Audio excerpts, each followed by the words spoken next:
Have you ever stepped into a room expecting warmth, only to realize in one shattering second that you were no longer welcome in the very life you helped build?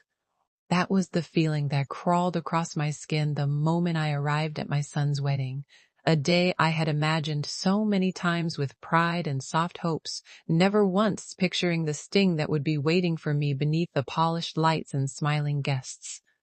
It's strange how betrayal never arrives loudly.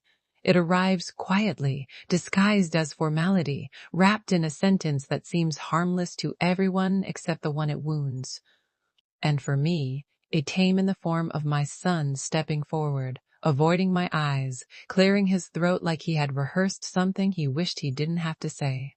"Mom, Olivia feels anxious when you're around. Maybe it's better if—" He didn't finish the sentence, but he didn't need to. The words had already hit their mark. Maybe it's better if you leave. Leave. At my own child's wedding.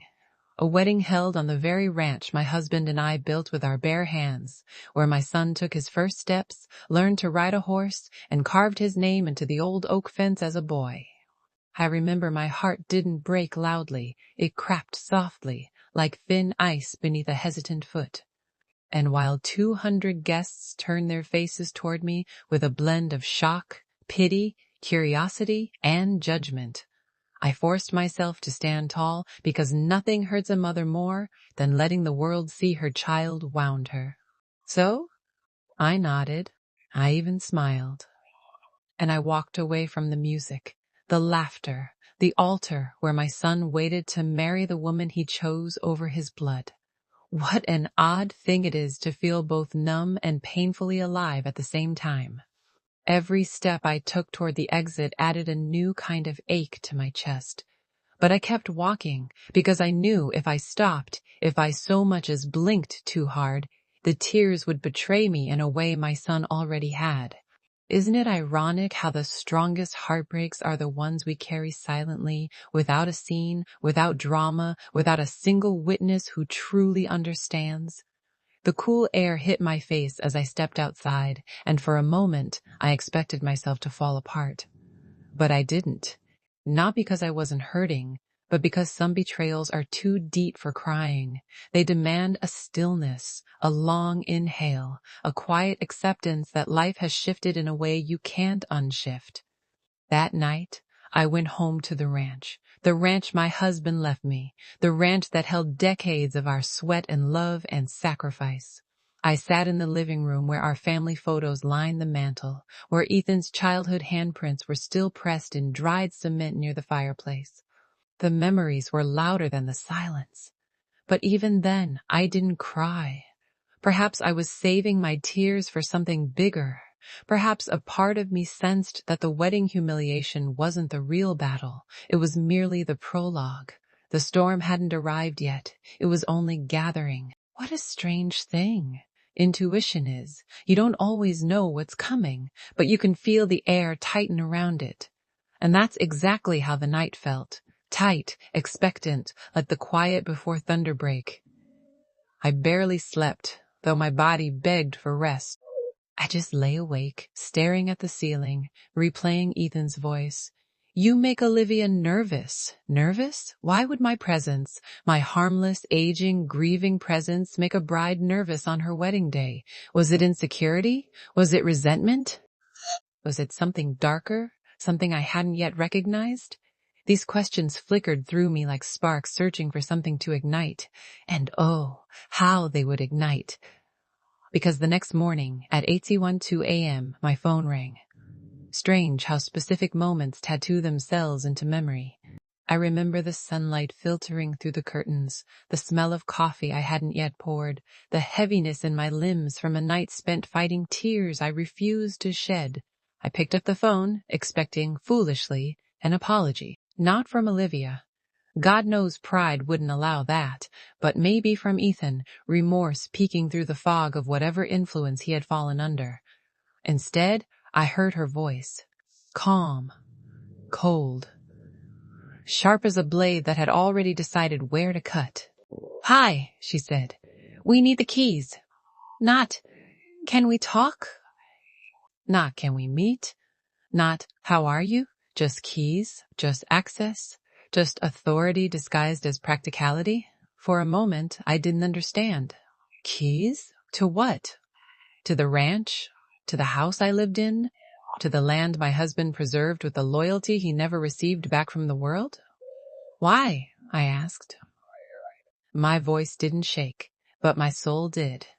Olivia exhaled as if my question inconvenienced her. Well, Ethan and I want to make a few changes. We prefer to start today. Few changes. Prefer to start today. The woman who made me leave my son's wedding was now asking, no, expecting, the keys to the home I had maintained alone for years. And suddenly, everything clicked with terrifying clarity. The wedding humiliation was not a moment of impulse. It was step one, a push, a test, a soft removal intended to become a permanent displacement. They didn't just want me gone from the wedding. They wanted me gone from the ranch, from the property, from the inheritance, from the life they believed they were entitled to reshape. Olivia didn't see me as family. She saw me as an obstacle. And my son, my flesh and blood, was helping her move me out of the way. The truth hit me so hard I had to sit down. They didn't want reconciliation. They wanted control. And the keys were the beginning of the end. If I let them be. I let them be. And as I held the phone to my ear, listening to her impatient breathing, a realization settled over me like a quiet warning. This wasn't about a house. This was about a takeover, and I was the only person standing in its way. Have you ever picked up a familiar voice on the phone and felt within 3 seconds that the person speaking was no longer the same soul you once knew by heart? When I answered that morning call, I was still clinging to the tiny hope that my son would say, "Mom, I'm sorry. Last night went too far."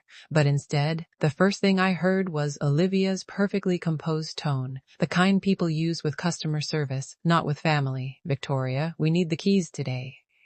No greeting, no checking on me after publicly pushing me out of a celebration I helped pay for, plan for, and dream for, and dream for, and dream for. Just business, just urgency, just need. It's in moments like that, when your mind splits in two, one part replaying the memory of the 12-year-old boy who used to run through the kitchen with mud on his boots, and the other part staring at the present-day man who sounds like a stranger following instructions. I asked her why, even though I already knew the answer wouldn't be about my comfort. People who love you don't start sentences with property and end them with deadlines. She sighed, like I was being difficult. We want to start making improvements, she explained. We have so many ideas for renovating. It's hard to do anything when we don't have full access. Full access, renovating, improvements. Improvements. Each word had a hook hidden behind it. Control, replacement, erasure. Before I could respond, I heard Ethan's voice in the background, muffled but present, and for a strange second, my heart lifted just because his tone still sounded like my boy. He took the phone. "Mom," he said quietly, "let's not start the day with tension, okay? Just give us the keys." Olivia's right. It's time to bring the ranch into the present. Time to bring the ranch into the present. As if the place that fed us, sheltered us, and held our grief together was some outdated piece of furniture that needed upgrading.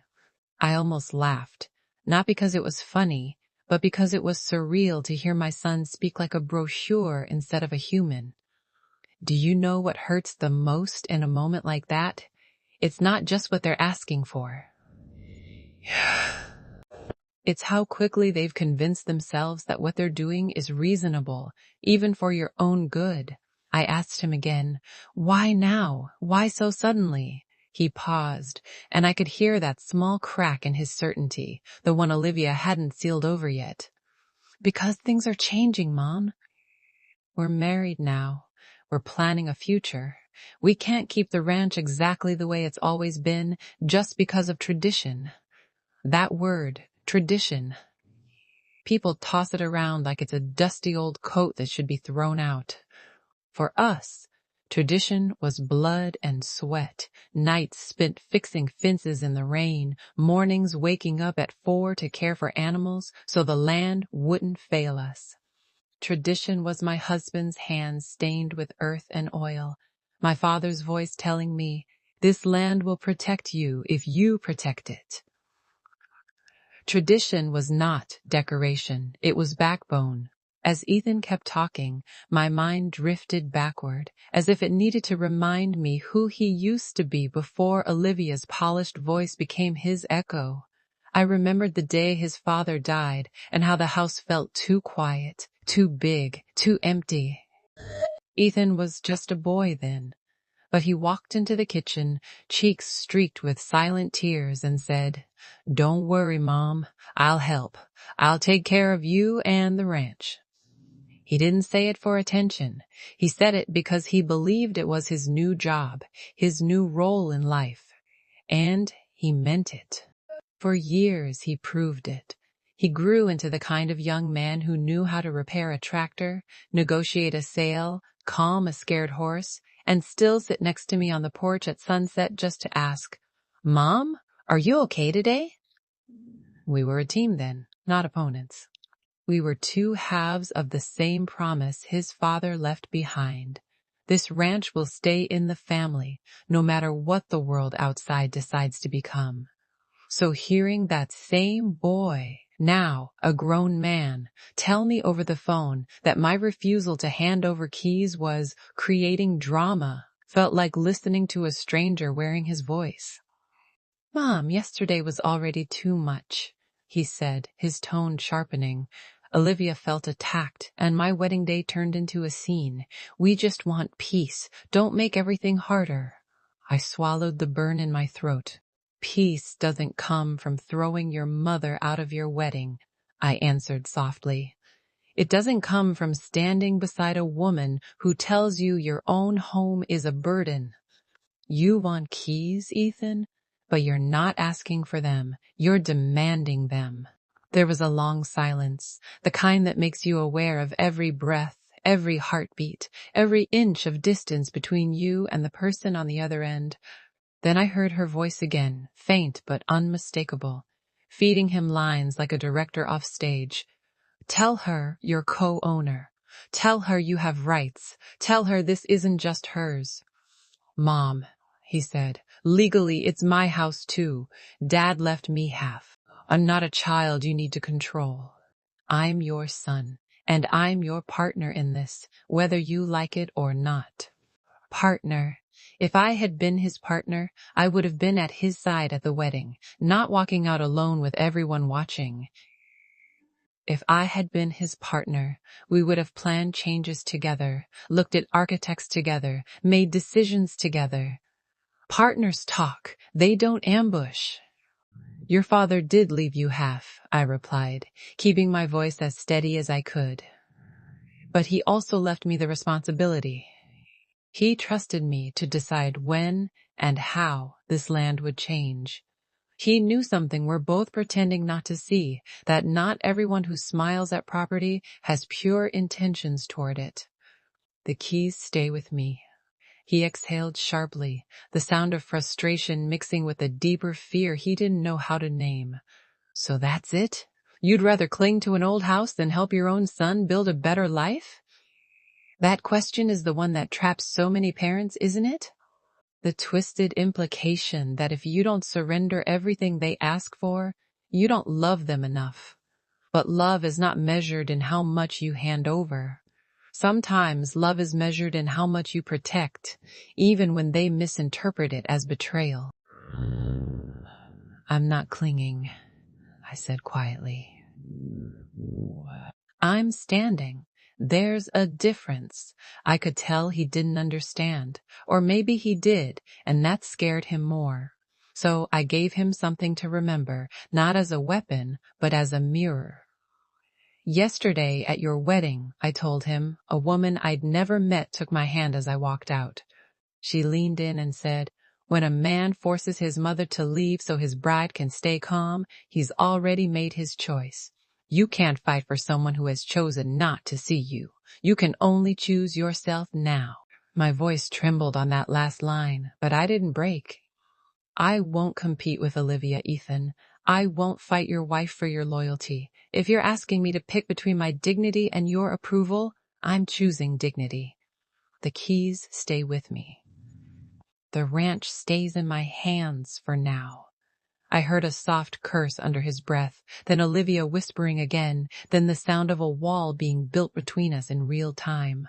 Fine, he said at last, his tone iced over. If that's how you want it, don't say we didn't try. But this isn't over, Mom. He hung up before I could answer. I stood there in the kitchen, the phone still in my hand, the smell of untouched coffee lacing the air, and for a long moment I felt nothing and everything all at once. Have you ever realized in one short conversation that you've just gone from being someone's home to becoming their obstacle? That's exactly what that call did.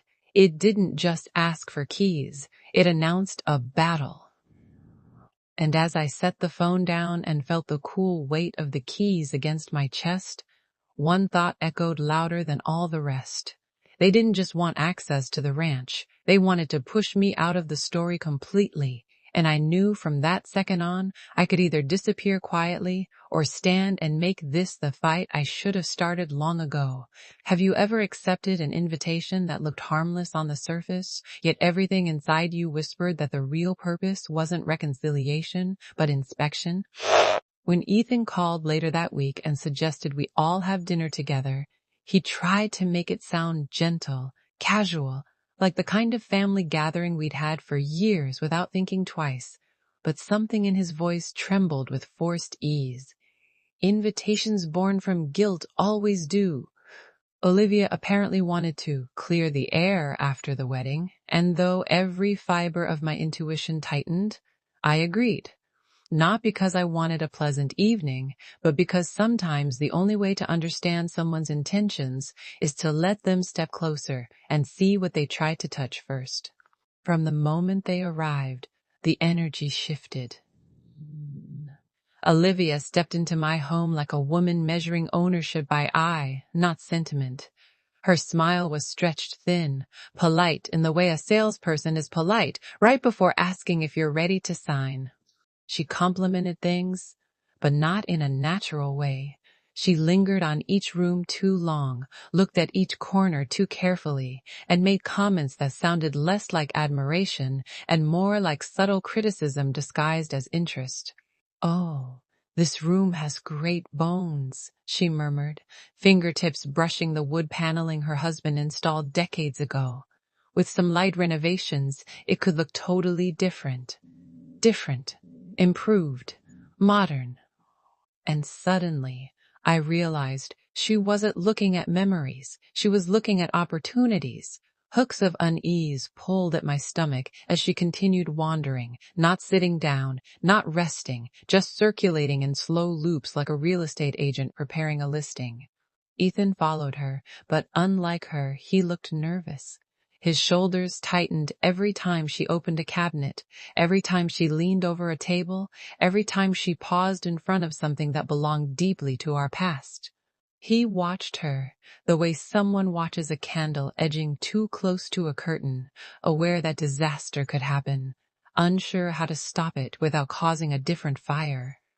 I prepared dinner, hoping food would force them to sit still long enough to speak honestly.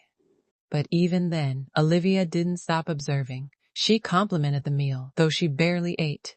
She kept glancing toward the hallway that led to my office, the one place I kept documents, deeds, personal letters, everything tied to the ranch's backbone. I noticed, of course I noticed. A mother doesn't raise a child on a ranch without learning to track movement by instinct, silence by intention, gaze by motive, and Olivia's gaze was hungry, not for affection or acceptance, but for access. Ethan tried, in his own clumsy way, to start conversation, asking about the animals, about weather, about anything that didn't matter, but he never once looked directly at me long enough to acknowledge the wedding incident. His avoidance said more than an apology ever could. When people avoid truth, it's because they know truth would unravel the illusion they're trying to maintain. And for Ethan, the illusion was simple, that none of this was his fault, that Olivia's nerves were understandable, that asking his mother to leave her own ranch wedding venue was somehow not the betrayal it clearly was. After dinner, Olivia asked, too sweetly, if she could look around a little more. Before I could respond, she was already halfway down the hall. I followed her, the polite kind of following that seems casual, but is actually surveillance. She opened doors lightly, as if respecting boundaries, but not enough to stay outside them. And then I saw it. The office door slightly ajar. That door had been closed earlier. I know, because I always closed it. It held everything. My husband's old journal, the property deeds, and the sealed envelope marked with his initials that neither Ethan nor Olivia should have known existed. When I pushed the door open, Olivia turned toward me, too quickly, her expression smoothing into innocence with suspicious speed. "Oh, I was just admiring the shelves," she said, though she wasn't standing near the shelves. She was standing near the desk. My desk. The drawer where documents were kept was open a fraction of an inch. I didn't raise my voice. I didn't accuse. Sometimes silence is more revealing than confrontation. People rush to fill silence with explanations, and in doing so, they expose themselves. "I hope you don't mind," she added, her voice airy. "I'm fascinated by family history. It's important to understand the roots of a place before we carry it forward." We carry it forward. We. She wasn't part of the history. She was trying to write herself into the future.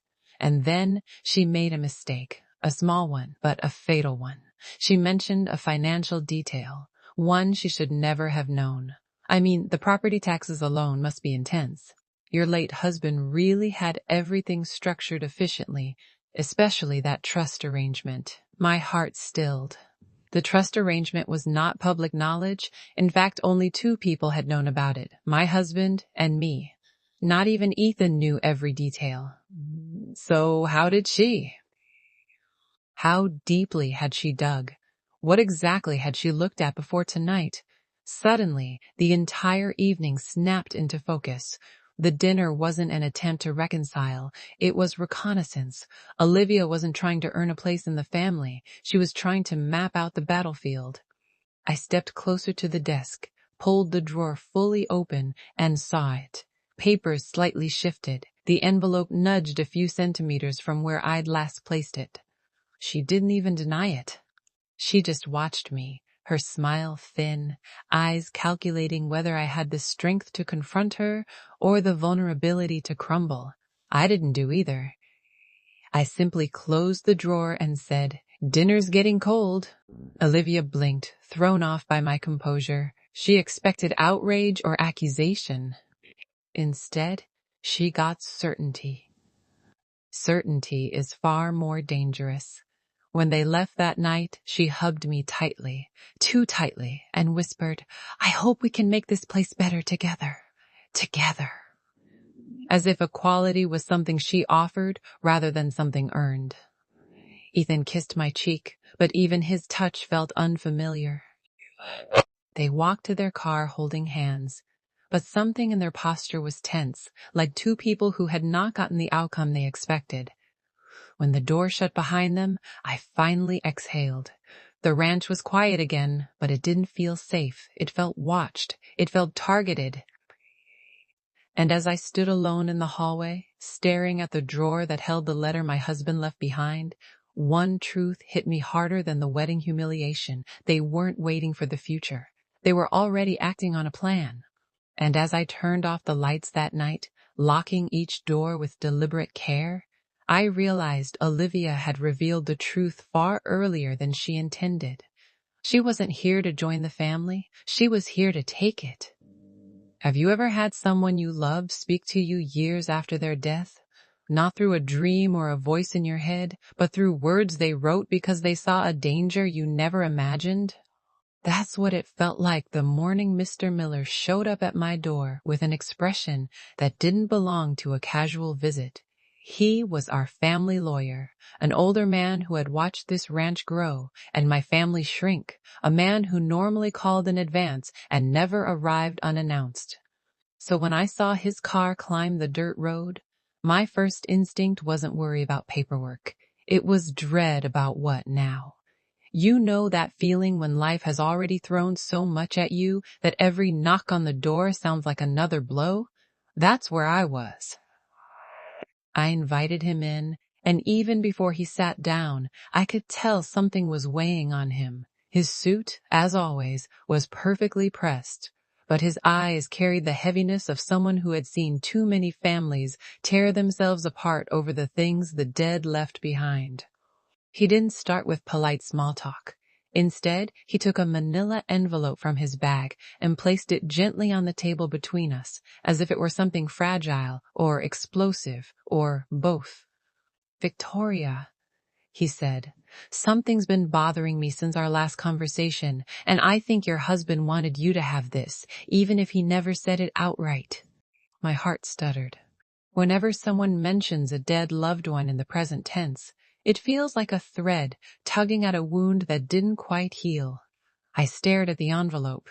It looked old, slightly yellowed at the edges, but still sealed with a kind of dignity. "What is it?" I asked, though a part of me already knew it was connected to the ranch, the will, the war that had unofficially begun the moment Olivia asked for the keys. Mr. Miller explained that years ago, before my husband passed, he had come to his office looking frail but determined. He'd asked for a specific document to be certified, handwritten, personal, not just legal language, but his own words. He called it insurance, Mr. Miller said quietly. "Not for him, for you." He hesitated, then admitted something I didn't expect. "Your husband insisted only you would have the original, but I kept a copy in my private files. I wasn't sure if I would ever show it to you. After everything that's happening now, I believe I'd be failing him if I didn't." My hands trembled slightly as I took the envelope. Isn't it strange how a piece of paper can suddenly feel heavier than any object in the room? I slid out the letter, the pages carrying the familiar slant of my husband's handwriting, the ink slightly faded but unmistakably his. Just seeing his script again made my chest tighten. For a moment, I wasn't a woman under legal and emotional attack. I was just a wife who missed her husband so much it hurt to breathe. I began to read. He had written it as if he knew exactly when I would open it.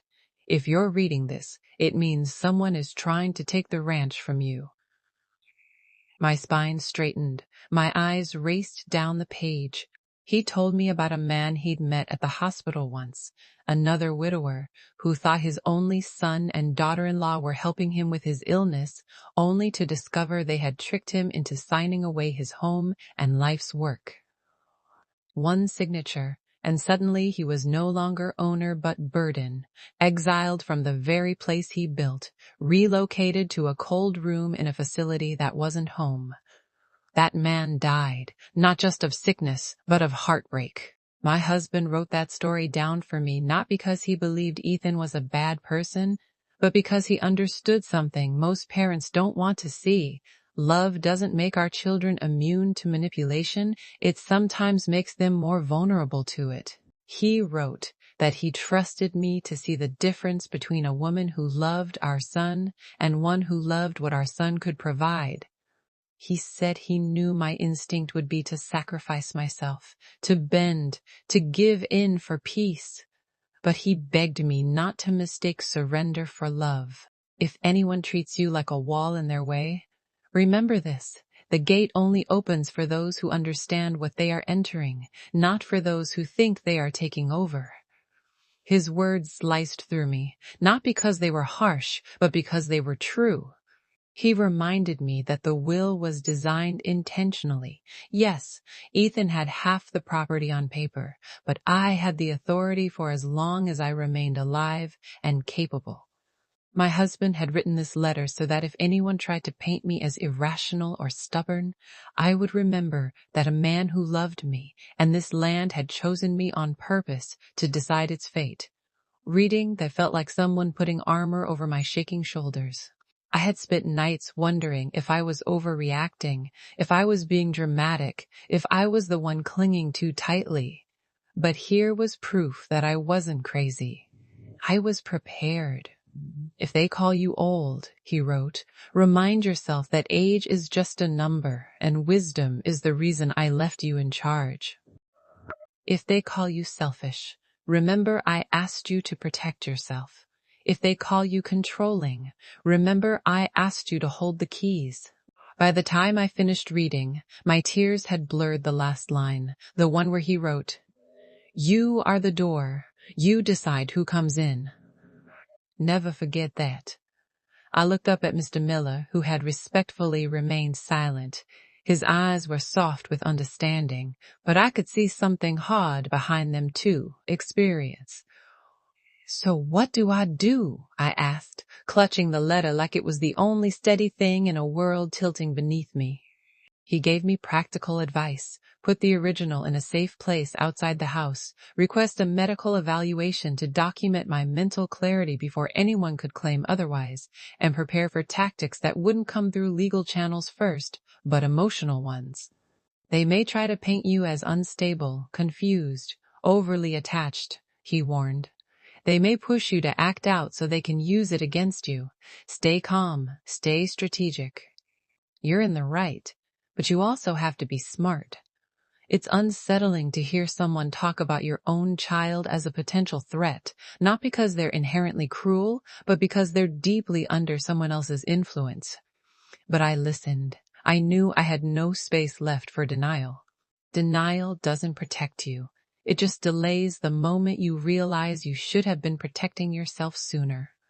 When Mr. Miller finally left, I sat alone at the table for a long time, the letter spread out in front of me like a map. My husband had drawn the routes years in advance. All I had to do now was follow them. I folded the pages carefully, pressed them against my heart, and then took them to the safest place I could think of, a small vault at the bank in town. On the drive back, the sky felt different, as if the land itself was watching, waiting to see what I would do next. Earlier, I had felt like a woman under attack. Now, I felt something shift. Not anger, not bitterness, something quieter, stronger, resolve. For the first time since this nightmare began, I didn't feel like someone being cornered. I felt like someone being warned in time. And as I turned the key in the lock of my front door that evening, the sun dipping behind the trees that had shaded us for generations, one thought burned brighter than the rest. They believed I was alone and unprepared, but they had no idea that long before this battle started, my husband had already placed a weapon in my hands. Have you ever watched the person you raised with your own hands walk toward you with a look that wasn't his, a tone that wasn't his, a tone that wasn't his, and a purpose that clearly wasn't born from his own heart? That's what it felt like the day Ethan came back to the ranch. Not with flowers or apologies or a desire to mend the fracture he created, but with papers, lawyers, and a wife who stood beside him like a queen arriving to claim territory. I saw them from the kitchen window, their car cutting across the gravel like an unwelcome announcement, and something inside me tightened. Not fear, not even anger, but a quiet ache that whispered, "This will hurt, but you must stay steady." They didn't knock gently. They knocked with the confidence of people who expected compliance. When I opened the door, Olivia stepped in first. Perfume strong, posture sharp, smile thin as the edge of a blade. "Victoria," she began, her voice devoid of warmth, "we need to finalize some things." "You've been delaying the inevitable." Ethan followed her, holding a folder he clearly didn't assemble himself. His eyes flickered with hesitation, but hesitation is not the same as resistance. It is a softer surrender disguised as uncertainty. The lawyers, two men whose suits cost more than my monthly expenses, set down their briefcases and spread out documents on my dining table as if it no longer belonged to me. I stood silently, watching them dismantle my piece with the same ease one unfolds a tablecloth, and for a moment I wondered if this was how all family betrayals looked, clean, organized, and dressed up in legal language. "We want to make sure everything transitions smoothly," one lawyer said, sliding a paper toward me. "If you sign here, Olivia and Ethan will be able to manage the ranch more efficiently. It will relieve stress from you, considering your age." My age. Isn't it funny how that word is used like a leash? A way to declare someone outdated, irrelevant, removable. I didn't touch the paper. I simply looked at Ethan, the boy I once rocked to sleep during thunderstorms, the young man who used to tell me that no one understood him the way I did. "Is this what you want?" I asked gently. "Or is this what she wants?" Olivia's smile stretched wider, but her eyes flashed annoyance. Ethan cleared his throat. "Mom, this is what we both think is best. You're alone here. The ranch is too much for you. We just want to help." Help? Such a beautiful word, so often used to hide the ugliest intentions. Before I could respond, Olivia placed a hand dramatically on her stomach, and Ethan looked at me with a mixture of pleading and guilt. "We're expecting," he said quietly. "We want to raise our child here. But we can't build a future if you keep standing in the way." The words hit me harder than any accusation, not because they were cruel, but because they were manipulated. Olivia's hand on her belly was less maternal instinct and more strategy. Another chess move in a game she believed I was too old to understand. "Congratulations," I said softly, meaning it despite everything. "But a baby doesn't erase the truth. This ranch wasn't given to me by mistake. Your father trusted me to protect it." Olivia's expression hardened. "With respect, Victoria, your husband is gone. Things are different now. You need to step aside. This is Ethan's inheritance too." "Half," I corrected. "Not all. And even that half doesn't give you the right to take what I'm still alive to manage." Her nostrils flared. "You're being unreasonable." "I'm being careful," I replied. "There's a difference." The lawyers pushed the papers closer, their pens ready, their patience thinning. "Carson," one of them said, "if you refuse to sign, we'll have to pursue legal action. We can argue that your reluctance demonstrates cognitive decline." Cognitive decline. There it was. Instead, I straightened my spine and said, "I already completed a mental evaluation last week. Full report on file. I'm perfectly capable. Try another approach." Ethan blinked in surprise. Olivia blinked in irritation. The lawyers blinked in calculation. The silence that followed felt like a room exhaling. Olivia stepped closer, too close for courtesy, her sleeve brushing mine. "Why are you fighting us?" she whispered. "Why hold on to something you can't manage forever?" I met her gaze, not with rage, but with clarity. "Because this ranch is not a trophy," I said. "It is not an object to claim or remodel or control. It is where my husband breathed his last. It is where my son grew his roots before he allowed someone else to sever them. And it is the only place left where love hasn't been rewritten by ambition, at least not yet." Her lips tightened. Ethan's shoulders sagged. The lawyers tapped their pens impatiently. And for a moment, I saw the boy inside the man, confused, scared, torn. "Mom," he murmured, "you're making this harder than it needs to be." That sentence was the spark, not because of the words themselves, but because of their meaning. I am inconvenient. I am obstructing their future. I am no longer the mother he turns to. I am the barrier he pushes against. "Harder for whom?" I asked quietly. "For your wife? For the lawyers? Or for you? Because deep down you know this isn't right." Olivia grabbed his arm. Her voice sharpened. We shouldn't have to beg for what's ours. Exactly, I replied, which is why I am not giving you what isn't. The air split. Ethan's face flushed with a mixture of shame and anger. Maybe you don't belong here anymore, Mom, he snapped. Words he instantly regretted but couldn't take back. My heart cracked, not because he said them, but because he believed them enough to let them leave his mouth. Olivia turned him toward the door, the lawyers scrambling to collect their papers. We'll be back, she said coldly, with or without your cooperation. I know, I answered. That's why I'm ready. When the door slammed behind them, the house trembled, not physically, but emotionally, spiritually, historically. For the first time since my husband's death, the ranch felt like a battlefield again. But this time, I wasn't mourning, I was preparing. And as their car tore down my driveway, I realized something powerful.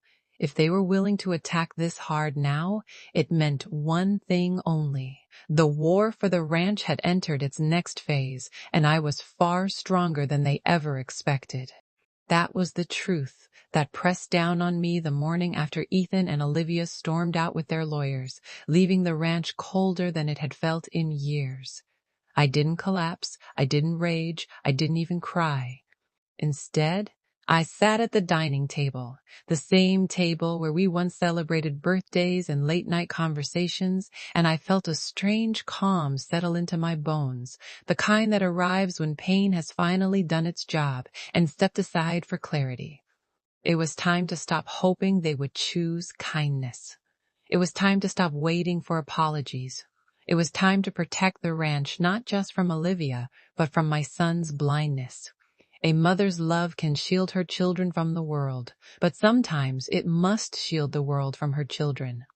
That afternoon, I made an appointment with Mr. Miller, my lawyer, not out of fear, but out of strategy.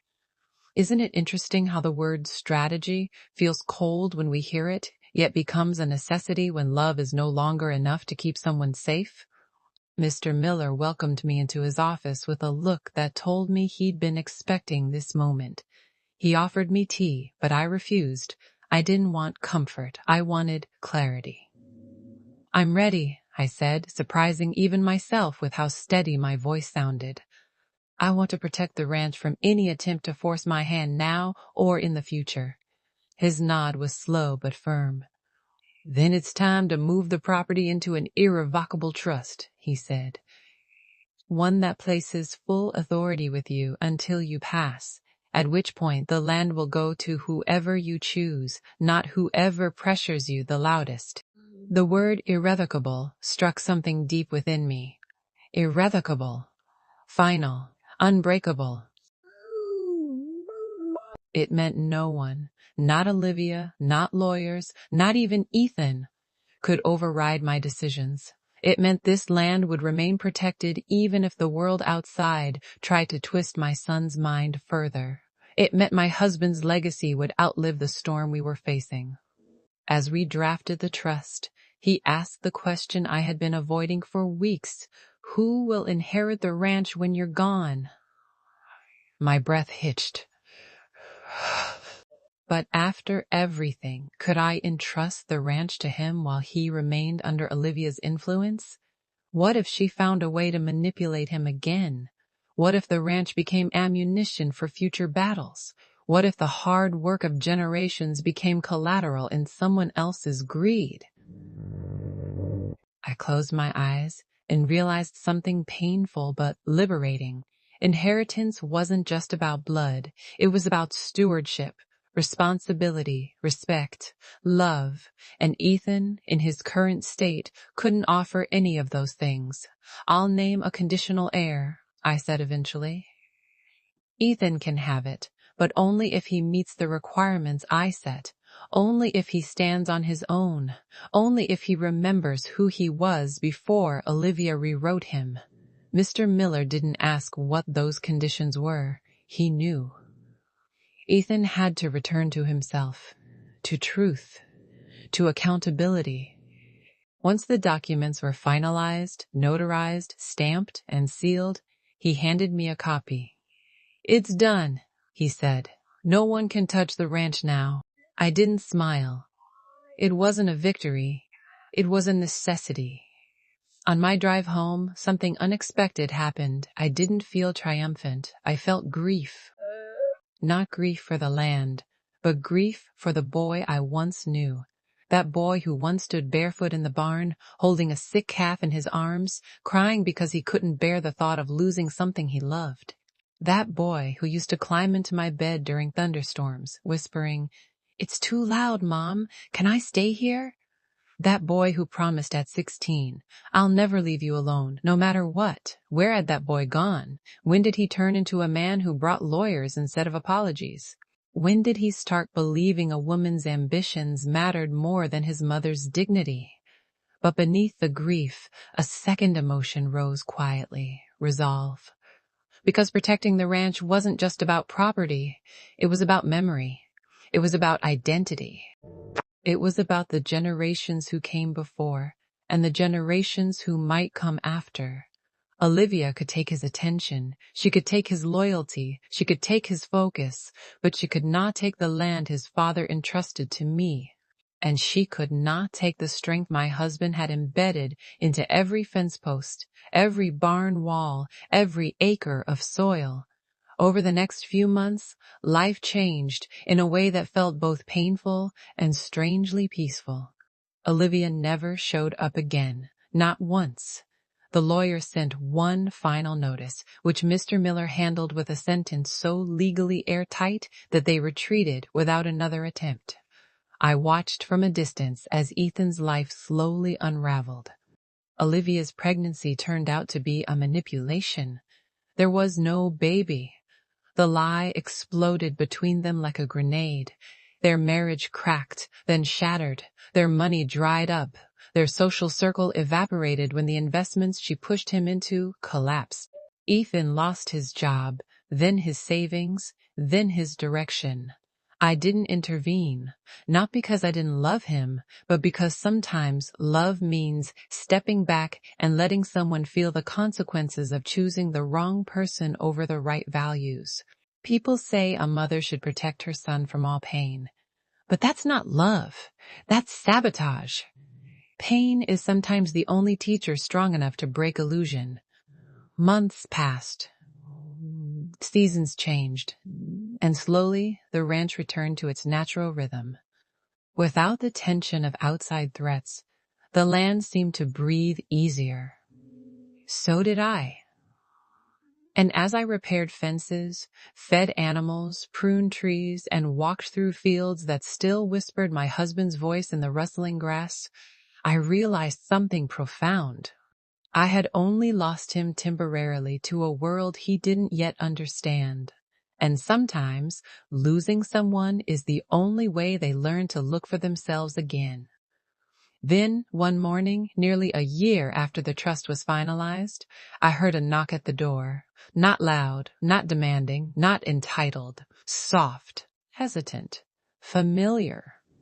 And as I opened the door to see the man who stood on the other side, fragile, humbled, and finally alone, I realized the storm had not destroyed him. It had delivered him back to me. Have you ever waited so long for someone to understand the truth that when they finally arrive at your door, you don't know whether to open your arms or shield your heart? That's how it felt the morning I heard that soft, uncertain knock, the kind a child makes when they're scared of being turned away, even though they were the ones who walked out first. I opened the door and saw Ethan standing there. Not the confident man who once marched in with lawyers and demands, not the groom who humiliated me at his wedding, but a hollowed version of the boy I raised. His shoulders were hunched, his eyes red and tired, his hands trembling like he wasn't sure he deserved to hold anything steady anymore. Life had stripped him down, not to punish him, but to reveal him. And for a long moment, we just stared at each other, two people who shared a lifetime but had not shared a conversation in far too long. "Mom," he whispered, and the sound cracked something inside me, not in a painful way, but in the way a frozen river cracks in spring, finally letting water move again. I stepped aside and let him in. He entered slowly, as if the house itself carried judgment he had to bow to before crossing the threshold. He looked around at the familiar walls, the photographs, the wooden beams, the furniture he once dented with childhood antics. Everything was the same, except him. I didn't know where else to go, he said quietly. There was no anger, no ego, no excuses, just humility. Raw, trembling humility. We sat at the kitchen table, the same place where he had once done homework, eaten pancakes, cried over scraped knees, and planned futures he no longer recognized. For a while, he couldn't speak. He just kept running his hand over the grain of the wooden surface as if touching something real after months of illusion grounded him. It all fell apart, he finally said. Everything I tried to build with her, it wasn't real. She wasn't real. I didn't say I told you so. A mother's role is not to win, it is to witness. So I let him unravel. He told me how Olivia's lies eventually caught up to her, how the non-existent pregnancy became the first thread pulled from the deceptive tapestry she had woven. How the debts she hid, the manipulations she played, and the image she constructed all collapsed into a mess he was left to sweep alone. She said she loved me, he murmured. But what she loved was what she thought she could control. I stayed silent because the truth didn't need repeating. It was already written across his broken expression. He confessed how he had defended her even when she didn't defend him. How he had believed her even when she used belief as a weapon. How he had ignored his own intuition because he wanted to prove to the world, and maybe to himself, that he made the right choice. And in the process, he said, voice cracking, I became a version of myself I didn't even recognize. I hurt you. I betrayed you. His eyes filled with tears he didn't wipe away. You didn't deserve any of it. There are moments in motherhood that test your strength. Then there are moments that test your grace. This was the latter. I reached across the table and took his hand, the same hand that once fit inside mine like it was made to be protected. Ethan, I said softly, you were manipulated. You weren't malicious. There's a difference. He shook his head fiercely. That doesn't excuse what I said. What I did. I told you that you didn't belong here, in your own home. I threw you out of my wedding. I let her convince me you were the enemy. His voice grew quieter, almost childlike. How do I come back from that? I squeezed his hand gently. By coming home, I whispered, and by choosing truth over pride. For the first time in months, he broke down completely. Not the silent, controlled tears of adulthood, but the full-bodied sobs of a boy who finally stopped pretending life was in his control. I let him cry. Sometimes tears wash away more than words ever could. When he finally collected himself, he asked the question I knew had been burning in him long before he knocked on my door.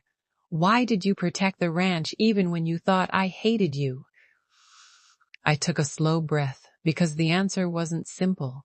It was layered in years of love, loss, and instinct. Because this ranch wasn't just land, I said. It was your father's promise. And I knew someday you would need a place to return to when the world stopped pretending to love you. I wasn't protecting the ranch from you, Ethan. I was protecting it for you. His eyes widened, filling with fresh tears. Mom, he whispered, voice trembling, I finally understand. And in that moment, those 4 small words, I felt every crack in my heart knit itself back together, not because he was perfect again, not because everything was fixed, but because he had awakened. Awareness is the soft beginning of redemption. We spent the rest of the day walking the ranch, not quickly, not with urgency, but with the slow reverence of people rediscovering something sacred. he touched the fences he once painted with his father, knelt by the tree where he carved his initials at 13, stood near the barn where he learned responsibility long before he understood its cost. "I forgot who I was," he said at one point. I forgot what mattered. Life has a way of reminding us, I answered, sometimes harshly, but always in time. Before sunset, we sat on the porch just like we used to and watched the sky shift from gold to rose, the kind of sky that feels like a blessing after a storm. And when he rested his head on my shoulder, something I never thought would happen again, I closed my eyes and allowed myself to breathe in peace I had waited years to feel. The ranch wasn't a battlefield anymore. It was home again, because he had finally returned to himself. And as the last light faded behind the fields his father once tended, I realized something simple and profound. Sometimes the silence that follows your words doesn't mean you lost. It means the truth finally had room to be heard. I want you to write a text prompt for the scene where a grandma is sitting in a lounge and telling her story with sad facial expressions, front angle.